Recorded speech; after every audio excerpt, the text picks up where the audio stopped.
ஞானானந்தமயம் தேவம் நிர்மலஸ்படிகாகிருதியும் ஆதாரம் சர்வ வித்யானாம் ஹயக்ரீவம் பாஸ்மகே. அஸ்ட்ரோ டிவி நேயர்களுக்கு அஸ்ட்ரோ கேஎஸ் ஐயங்காரின் பணிவான நமஸ்காரங்கள். வாரப்பலன் 18/11/2024 24/11/2024 வரை உண்டான வாரத்திற்கு மேஷம் முதல் மீனம் வரை என்னென்ன பலன் அப்படின்றத பார்க்கலாம். முதல்ல இந்த வாரத்தினுடைய கோல்சாரம் என்ன, இந்த வாரத்தில் வரக்கூடிய விசேஷ நாட்கள் என்ன, அதற்கு பிறகு இந்த வாரத்தில் எந்தெந்த ராசிக்காரர்களுக்கு சந்திராஷ்டம் அப்படின்னு வருஷப்படுத்தி பார்க்கலாம். இந்த வாரத்தில் வரக்கூடிய கோல்சாரம் அப்படின்னு பார்த்தோம்னா காலபுருஷ தத்துவத்தின் 2வது ராசி, அதாவது ரிஷபத்தில் குரு வக்ரகதியில், கடகத்தில் செவ்வாய், கன்னியில் கேது, விருச்சிகத்தில் சூரியன் புதன்,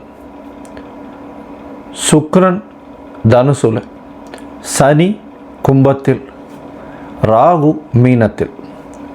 இந்த வாரத்தில் அதிவேகமாக செல்லக்கூடிய கிரகமான சந்திர பகவான் மிருகசீரிஷ நட்சத்திரம் 2ஆம் பாதம் ரிஷப ராசியிலிருந்து உத்தர நட்சத்திரம் 1ஆம் பாதம் சிம்ம ராசி வரலும் போகிறார். அதனால் இந்த வாரம் பார்த்தடையானால் ரிஷபத்திலிருந்து மிதுனம், கடகம், சிம்மம் இந்த 4 ராசிகளுக்கும் அவர் பிரவேசிக்கிறார். இந்த வாரத்தில் வரக்கூடிய விசேஷ நாட்கள் அப்படின்னு பார்த்தடையானால் இந்த வாரத்தில், அதாவது 18ஆம் தேதி இந்த வாரம் ஆரம்பிக்கிறது. 19ஆம் தேதி அன்னைக்கு சங்கடஹர சதுர்த்தி. சங்கடஹர சதுர்த்தி வளர்பிறையில் இருக்குது. அதாவது இந்த வாரத்தில் பார்த்தடையானால் தேய்பிறையில் வருது. அமாவாசைக்கு முன்னாடி வரக்கூடிய சதுர்த்தி. இப்போ தான் பௌர்ணமி முடிஞ்சது, தேய்பிறை சதுர்த்தி. அதனால் சங்கடஹர சதுர்த்தி எந்த ஒரு விஷயங்களை நீங்கள் நினைத்து உங்களுடைய கஷ்டம் குறைகளை சொன்னீர்கள்னாலும் அருகில் இருக்கக்கூடிய விநாயக பெருமாள் கோவிலுக்கு போய்ட்டு ஒரு 9 தரம் பிரதட்சணம் பண்ணிவிட்டு 9 தோப்புக்கரணம் போட்டு ஒரு தேங்காயை உடைச்சிட்டு வாங்கும். உங்களுடைய கஷ்டங்கள் எல்லாம் நீங்கக்கூடிய காலகட்டம். அதாவது சங்கடஹர சதுர்த்தியில் உங்களுடைய கஷ்டங்களை போக்குவதற்காக இந்த தேய்பிறை சதுர்த்தியை சொல்கிறோம். சரி, இந்த வாரத்தில் பார்த்தடையானால் வாஸ்து நாள் 23ஆம் தேதி அன்னைக்கு வாஸ்து நாள் வருது. அதாவது 23/11/2024 அன்னைக்கு வாஸ்து நாள். காலை 10:14 11:44 வரை இருக்குது. வாஸ்து புருஷன் நித்திரை விடும் நாள். பொதுவாகவே வாஸ்து புருஷன் பார்த்தேன்னா வருஷத்துக்கு 8 நாள் தான் நித்திரை விடுறார். அதாவது ஆனி, புரட்டாசி, மார்கழி, அதுக்கப்புறம் பங்குனி, இந்த 4 மாதத்துலேயும் வாஸ்து புருஷன் கண் விழிப்பது இல்லை, நித்திரை விடுவதில்லை. இந்த வாஸ்து புருஷன் நித்திரை விடும்பொழுது ஒரு 1.5 மணி நேரம் வருது. இந்த 1.5 மணி நேரத்தில் பார்த்தடையானால் அவர் 5 விதமான வேலைகளை செய்கிறார். அதாவது அவர் நித்திரையை விட்டு எழுந்து அவருடைய என்ன சொல்கிறது, அதாவது காலை கடன்களை முடிக்கிறது ஒரு 18 நிமிஷம். அதற்கு பிறகு ஸ்நானம் செய்தல் ஒரு 18 நிமிஷம்.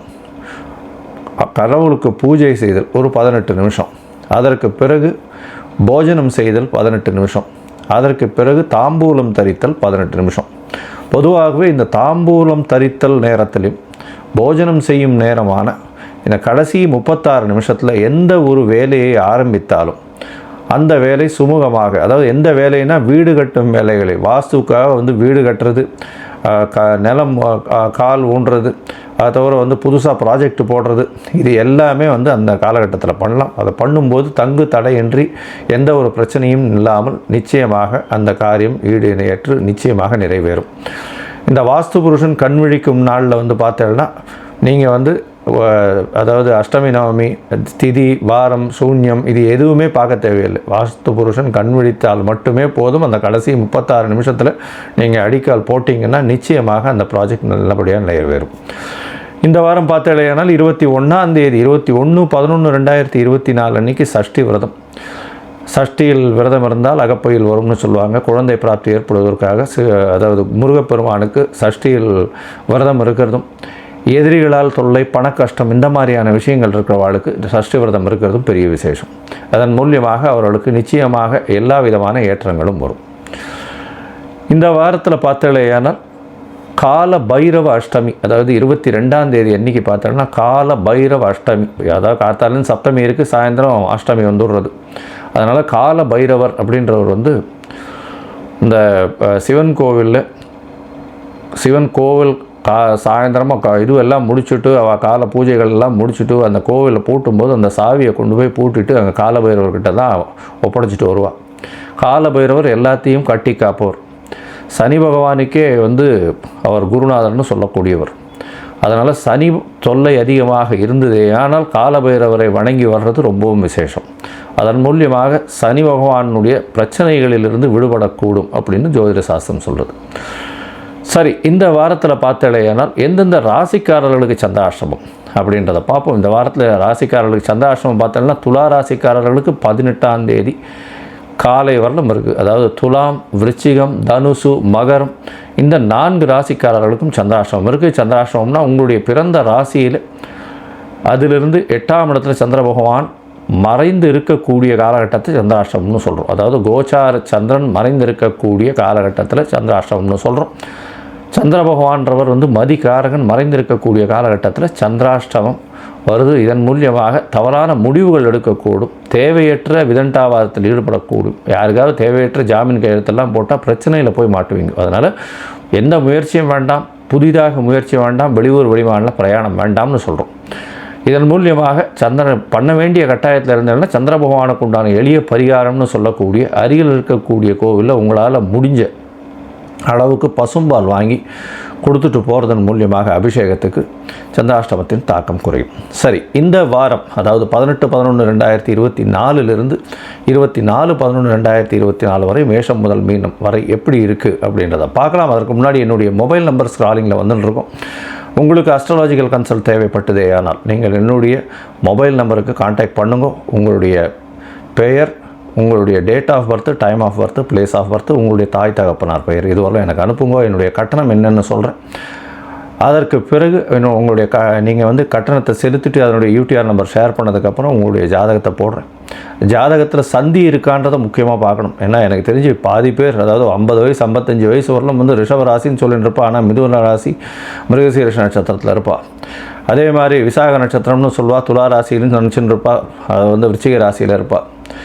இந்த மாதிரியான உடைந்த நட்சத்திரங்கள், கால் நட்சத்திரம், முக்கால் நட்சத்திரம், மர நட்சத்திரம், இந்த மாதிரியான உடைந்த நட்சத்திரங்களில் இருக்கிறவாளுக்கெல்லாம் பெரிய பிரச்சனை. எந்த நட்சத்திரத்தில் பாதத்தில் இருக்கா, எந்த ராசியில் இருக்கான்னே தெரியாமல் இருக்குது.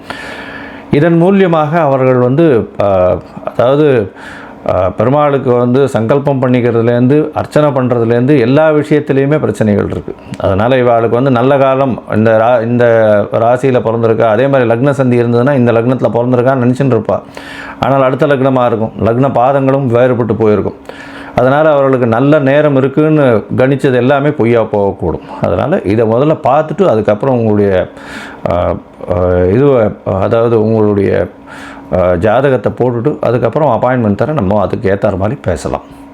சரி, இப்போ மேஷம் முதல் மீனம் வரை 18/11/24 வரை உண்டான காலகட்டத்தில் என்ன பலன்னு பார்க்கலாம்.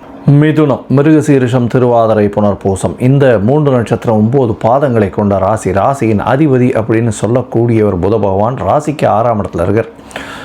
இந்த வாரம் பார்த்தடையானால் அதாவது 18/11/2024 24/11/2024 வரை உண்டான வாரத்தில் உங்களுடைய ராசிநாதன் 6ஆம் இடத்துல சூரியனோடு சேர்ந்து இருக்கக்கூடிய காலகட்டம். 3ஆம் அதிபதியும் 6ஆம் இடத்துல இருக்கார்.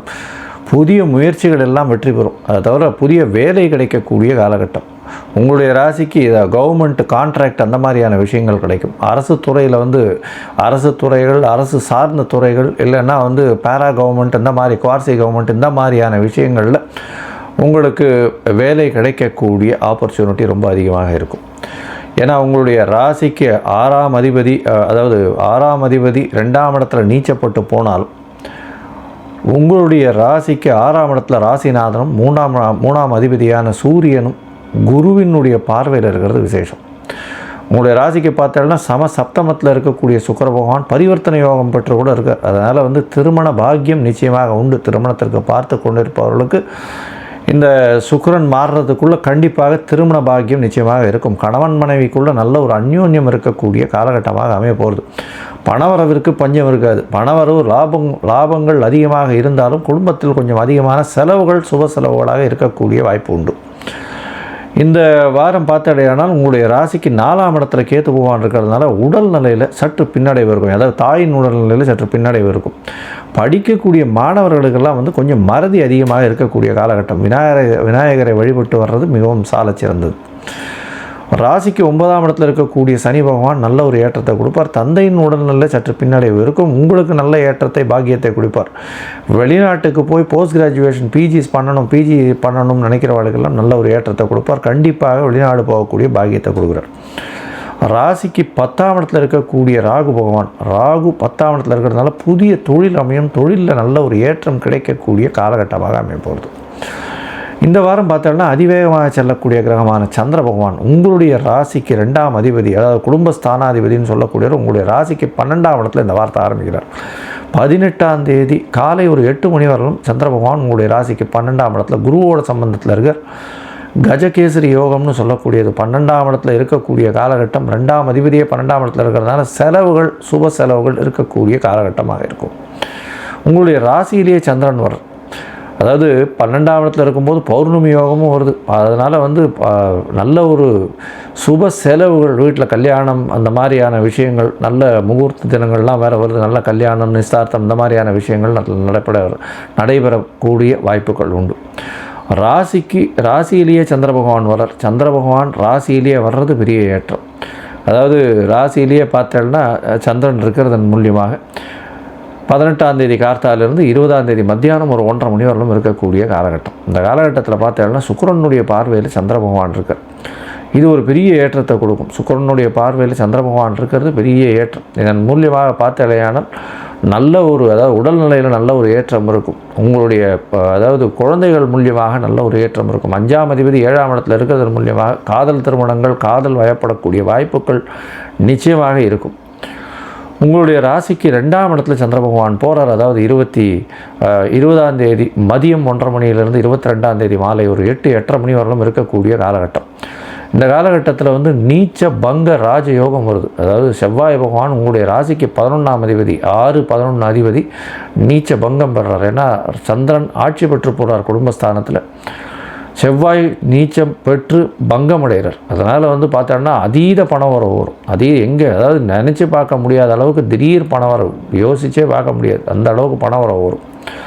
அதுவும் 11ஆம் இடத்தினுடைய லாபஸ்தானாதிபதியே உங்களுடைய ராசியில் உட்கார்றார். உங்களுடைய ராசிக்கு 2ஆம் இடத்துல தனஸ்தானத்தில் உட்கார்றார். கேட்கவே வேண்டாம், செய்யக்கூடிய தொழிலில் திடீர் ஏற்றம் கிடைக்கும். வேலையில் பெரிய உங்களுக்கு ஒரு இன்க்ரிமெண்ட்டு கொடுத்து உங்களை ப்ரமோஷன் கொடுக்கக்கூடிய காலகட்டமாக அமைய போகிறது. உங்களுடைய ராசிக்கு பார்த்தலையானால் 3ஆம் இடத்துல சந்திர பகவான் போகிறார். சனியினுடைய பார்வையில் இருக்கார். இருந்தாலும் 3ஆம் இடத்துல சந்திர பகவான் போகும்போது பார்த்தலையானால் முயற்சிகள் நல்ல ஒரு ஏற்றத்தை கொடுக்கக்கூடிய காலகட்டமாக அமைய போகிறது. 22ஆம் தேதி ராத்திரி 8:30 மணியிலிருந்து 25ஆம் தேதி கார்த்தால ஒரு 10 மணி வரலும் இருக்கக்கூடிய காலகட்டத்தில் இருக்கு. இந்த வாரம் பார்த்தலையானால் நல்ல ஒரு ஏற்றமான வாரமாக இருக்கும். அதுவும் இந்த hardware engineers, computer software engineers, அதை தவிர கம்யூனிகேஷன் இன்ஜினியர்ஸு,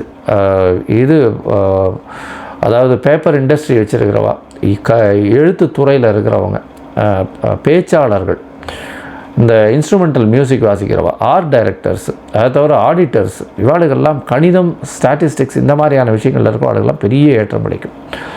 இந்த வாரம் பார்த்தீங்கன்னா அருகில் இருக்கக்கூடிய வரதராஜ பெருமாள் கோவில் போயிட்டு வாங்க. அதாவது மிதுன ராசிக்காரர்கள் வரதராஜ பெருமாள் கோவில் போய் சேவிச்சுட்டு ஒரு துளசி மாலை போட்டு வர்றதன் மூலியமாக உங்களுக்கு ஒரு பெரிய ஏற்றம் கிடைக்கக்கூடிய காலகட்டமாக அமைய போகிறது.